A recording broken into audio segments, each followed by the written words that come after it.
JM group properties and villas 10 సంవత్సరాల ప్రస్థానం, 2000 మంది కస్టమర్ల మనసులో సుస్థిర స్థానం.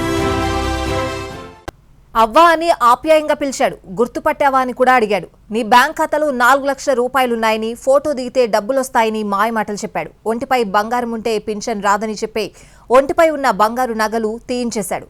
ఫోటో తీసుకొస్తానని చెప్పి నగలతో సహా ఉడాయించాడు. ఈ ఘరానా మోసం జగిత్యాల జిల్లాలో జరిగింది. జగిత్యాల జిల్లా కద్లాపూర్ మండలం దుంపేటకు చెందిన గంగు అనే వృద్ధురాలు మెడిసిన్ కోసం కోరుట్లకొచ్చింది. మందులు తీసుకుని ఇంటికి వెళ్లేందుకు నంది చౌరస్తా వద్ద బస్టాండ్లో నిలబడింది. ఒంటరిగా ఉన్న వృద్ధురాలిని గమనించిన మోసగాడు ఆమెతో మాటలు కలిపాడు. అవ్వా బాగున్నావా, నన్ను గుర్తుపడుతున్నావా అని అడిగాడు. నేను మీ ఎంఆర్ఓను అని చెప్పి పింఛన్ తీసుకున్నావా అని ఆప్యాయంగా మాటలు కలిపాడు. 4 లక్షలు నీ ఖాతాలో జమ అయిందని చెప్పాడు.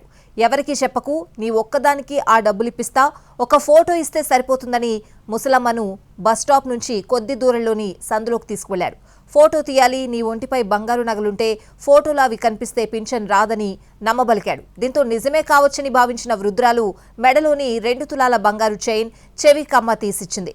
మరో మహిళ అక్కడుంది. ఆమెకు ఈ నగలిచ్చి ఫోటో తీసుకొద్దాం పదా అని చెప్పి నగలతో ఉడాయించాడు.